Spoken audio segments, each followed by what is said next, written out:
3월 16일 말씀과 기도입니다. 오늘 본문은 사무엘상 23장 15절에서 29절이고 제목은 한 걸음을 후에 깨닫는 길입니다. 다윗은 사울을 피해서 십광야의 숲풀에 숨게 됩니다. 이 숲풀은 숲을 의미할 수도 있고 숲풀이라는 이름을 가진 지역일 수도 있을 것입니다. 그런데 오늘 본문에는 다윗이 피했던 광야의 이름이 여러 가지로 나오는데요. 십광야뿐 아니라 24절에서는 마온 광야, 마온 황무지도 등장합니다. 다윗은 사울로부터 도망가기 위해서 십광야를 떠나서 마온 광야에 이르렀습니다. 그래서 26절에 보면 사울이 산 이쪽으로 가면 다윗과 그의 사람들이 산 저쪽으로 갔다고 했습니다. 이 광야 저 광야로 다녀야 하는 다윗의 삶입니다. 그리고 29절에는 엔게디라는 광야도 등장합니다. 다윗의 삶에 많은 시간 함께 했던 것이 바로 이 광야인데요. 광야는 분명 앞길이 보이지 않고 메마른 곳이지요. 그런데 다윗의 광야는 메마르고 앞의 길이 보이지 않는 것만이 아니라 다윗을 찾아서 죽이려고 하는 사울의 무서운 위협이 계속되는 곳이기도 했습니다. 23절입니다.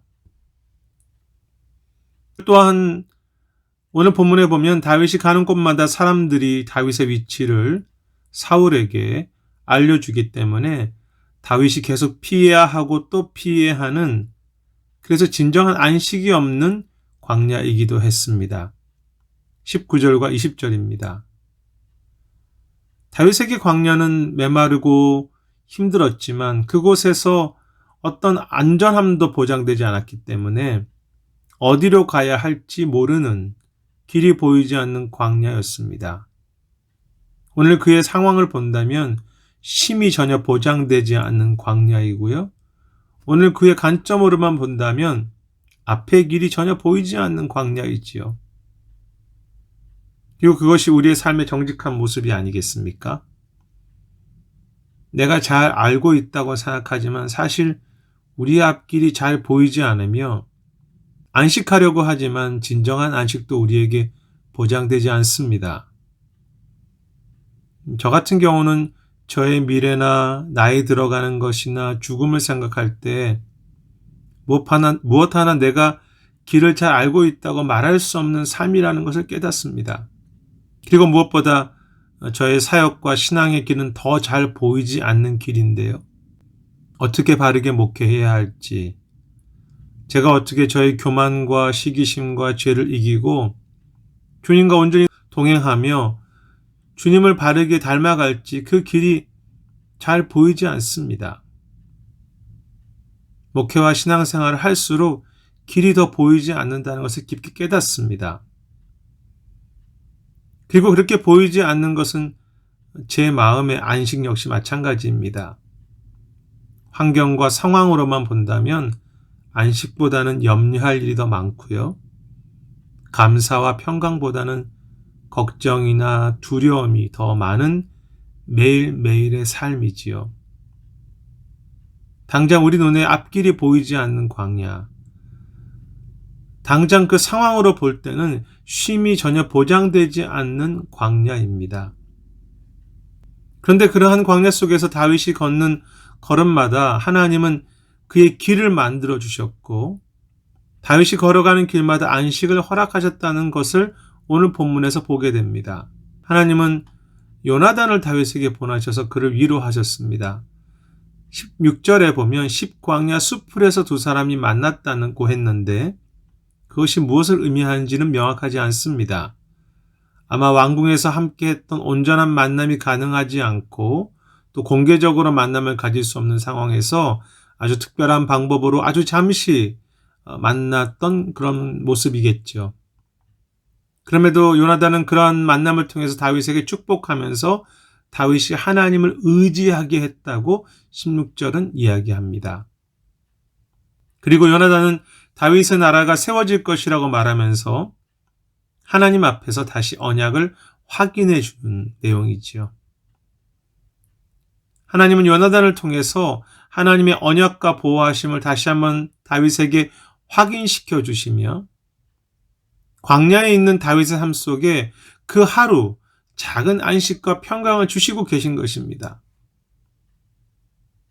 또한 본문 27절에 보면 다윗이 마온 황무지에서 사울 왕으로부터 위기에 처했을 때 블레셋이 이스라엘을 공격하는 사건이 생기게 되는데요. 그리고 그 일로 인해서 사울은 다윗을 쫓던 일을 멈추게 되고 그곳 이름을 셀라하 마누곳이라고 그렇게 했습니다. 분리하는 바위라는 뜻인데요. 하나님께서 다윗으로부터 사울을 분리시켜 주셔서 다윗이 숨게 하셨다는 의미가 있습니다. 다윗의 길을 인도하신 것입니다. 분명히 현실적으로는 앞이 보이지 않는 다윗의 광야이지만 다윗이 걸어가는 그 한 걸음 한 걸음마다 하나님은 그 길을, 하나님의 길을 만들어 주셨고 다윗이 한 걸음을 걷는 곳마다 필요한 안식을 주셨다고 말할 수 있겠죠. 단지 다윗에게 당장은 그 길이 보이지 않고 안식과 쉼이 없다고 생각했을 뿐입니다.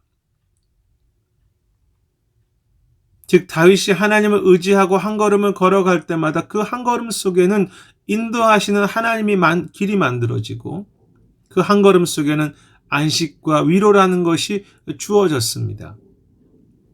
아니 조금 더 말씀 전체를 생각해 본다면 다윗이 한 걸음을 걸어간 후에야 걷고 나서야 그곳에 인도하심의 길이 만들어져 있었구나. 광야 속에도 안식이 주어졌다는 것을 깨닫게 되었겠죠. 한 걸음 걸어간 후에 한 걸음 후에 깨닫는 길입니다. 그것이 우리의 삶과 신앙이 아니겠습니까? 저와 우리의 삶과 신앙과 사역의 환경은 분명 명확한 길도 그리고 안식도 보이지 않는 삶입니다. 하지만 주님은 우리가 힘들고 두렵게 내딛는 그 한 걸음과 함께 하셔서 우리의 한 걸음이 주님의 준비하신 길이 되게 하실 것을 저는 분명히 믿습니다. 우리가 주님을 의지하고 한 걸음을 순종하고 걸어갈 때 그 가운데 우리가 생각하지 못했던 안식과 평안을 허락하실 것을 소망하면서 또 그렇게 우리 삶 가운데 그런 안식을 허락하실 것을 축복합니다. 그래서 오늘도 다시 광야 같은 삶 속에서도 길이 보이지 않고 평강도 보이지 않지만 다시 믿음으로 용기 있게 한 걸음 내딛는 그렇게 걸어갈 수 있는 삶이 우리 가운데 될 수 있겠죠. 그리고 그 한 걸음을 걸어간 후에 돌아보면서 하나님께서 내 삶의 광야의 길을 내셨다고 그 한 걸음 후에 다시 돌아보면서 하나님께서 나에게 안식을 주신 광야였다고 그렇게 간증하고 찬양하며 고백할 수 있는 우리 모두의 삶이 되기를 기도합니다. 주께서 만들어 가실 그 광야의 길을 기대하며 그 광야 속의 안식을 바라보면서 오늘도 담대하게 믿음으로 걸어갈 수 있는 우리 모두의 삶이 되시기를 소망합니다. 오늘 기도 제목은 첫 번째는 하루하루 미래가 보이지 않아도 믿음으로 걷는 걸음을 멈추지 않을 수 있도록 그렇게 기도했으면 좋겠습니다. 믿음의 걸음을 계속 걸을 수 있도록 그곳에 주께서 길과 안식을 열어 가실 것을 소망하면서 그렇게 기도하면 좋겠습니다. 두 번째는 선교지를 위해서 기도하실 텐데 선교사님들과 그 사역자들의 건강을 위해서 특별히 기도하시고 그들의 삶에 당장은 보이지 않지만 계속 하나님께서 날마다 필요한 길과 안식을 허락해 줘서 특히 사역의 열매들을 주시도록 보이지 않는 상황 속에서도 그들의 길을 열어달라고 그렇게 기도해 주시기를 바랍니다.